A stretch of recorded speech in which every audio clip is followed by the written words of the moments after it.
I just want to take a minute and thank all my Rainbow Six Siege subscribers, people that I play online with. We have a great time. There's some content that I'm going to be doing for those of you that I do play with, so stay tuned for that. However, this video is not for you. I just uploaded some videos that still, there's some views to be had, so go ahead and take a look at those. But this video is for the sim community. This is a community I once was part of, and this is something that I've got to say to them. Target acquired.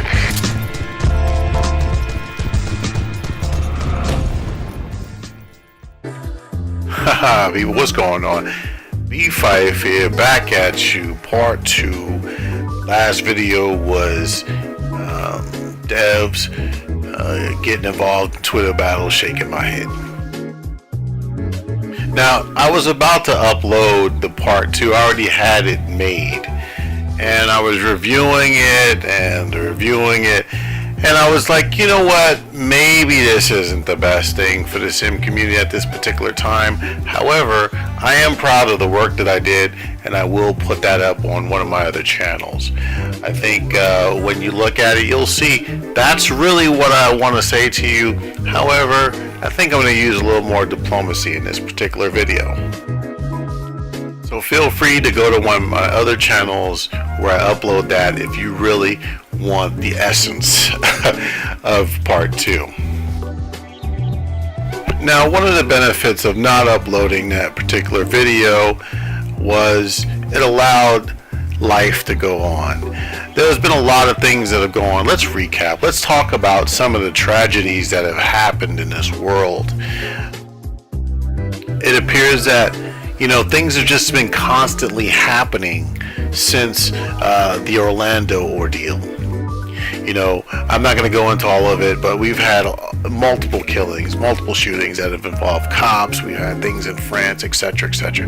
This is just, it's getting to the point where life itself, you have to reevaluate life itself.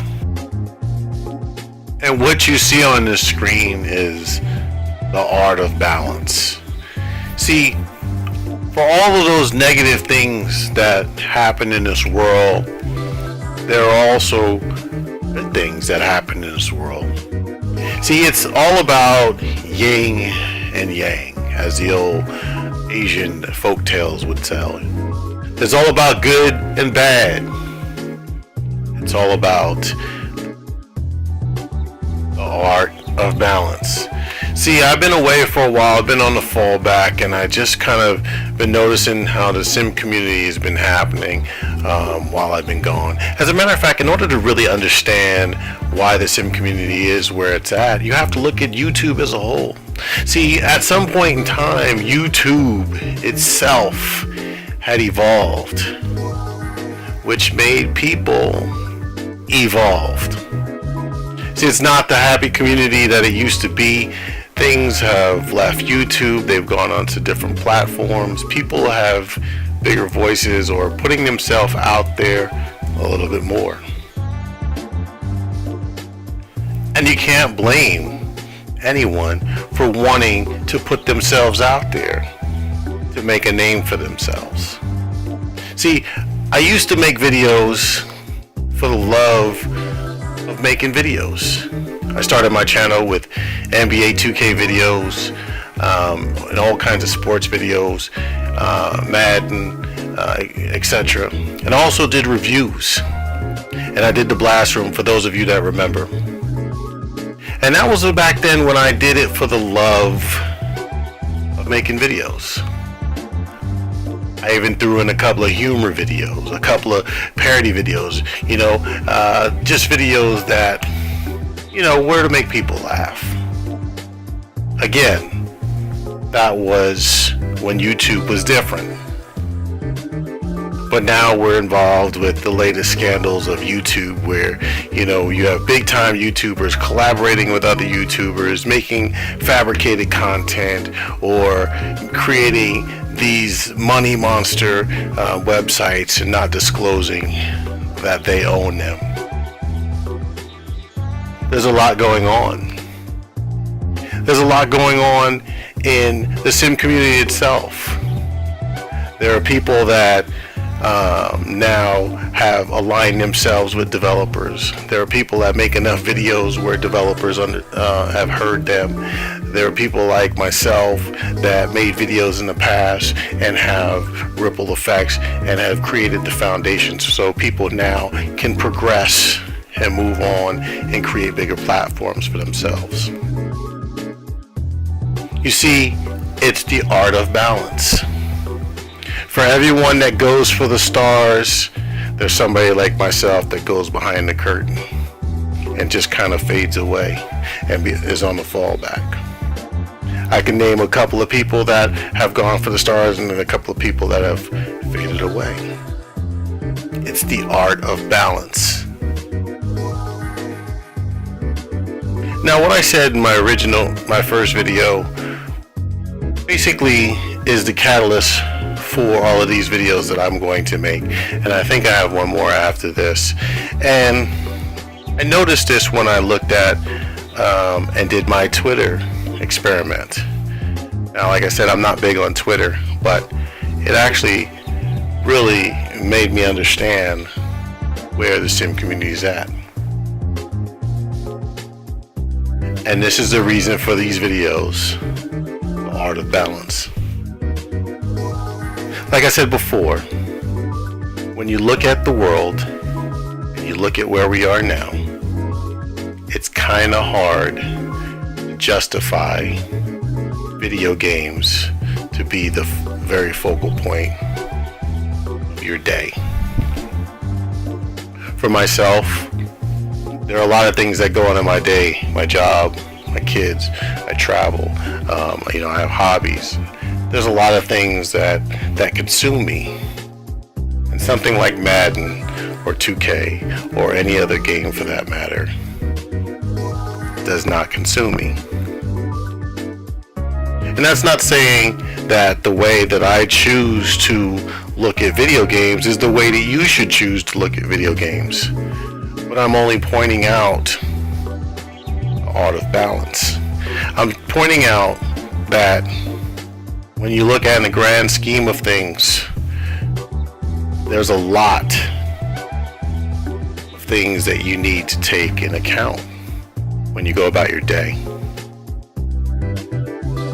Now, in order to really understand the art of balance, you need to really appreciate what's going on in your own community.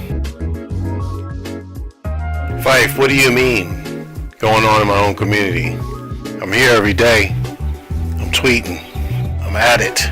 Well, that Twitter experiment really helped me get an insight of what is going on in the sim community. And unfortunately, there's some things that are out of balance. There's actually a lot of things that are out of balance. See, there are multiple types of people that seem to share this community, and there's let's recap actually. The first set are the people that are frustrated with Madden and are willing to be or frustrated with a video game and are willing to express their feelings across the board and let everyone know their frustration.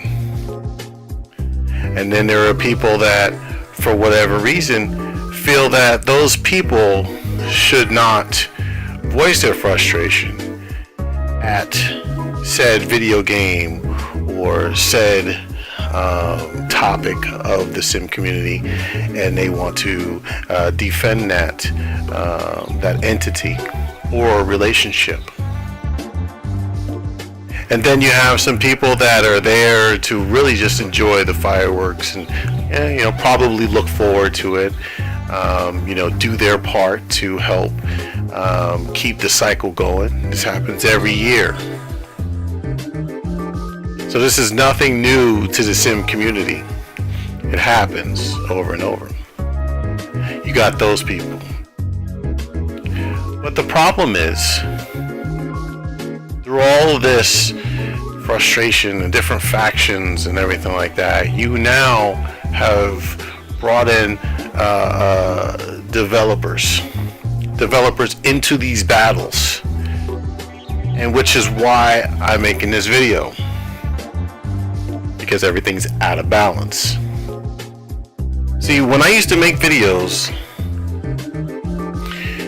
like I mentioned, I did it because I enjoyed doing videos, and I step back now because I think that the community itself really is just in a different place, and it is not about unity at all. It's not about helping the community grow. The community has now identified itself as making a name for themselves, putting themselves first, putting themselves in a position to be recognized. Now, is that a good thing or is that a bad thing? I don't know. That's for you to decide. But I do know it's not about embracing or helping anyone to be able to feel like they're part of the community. Especially when you have people that continuously over and over will say they have created the foundation of the community, and all the other people that help build the pyramid are forgotten. Especially when you're making videos day in and day out, saying the same issues that have already been said, but you continue to do this for whatever reason. Well, it's out of balance. And in part 3, what I want to do is I want to offer solutions. I want to offer suggestions on how this community can rebuild and become the powerhouse that allowed people to be in positions out of balance.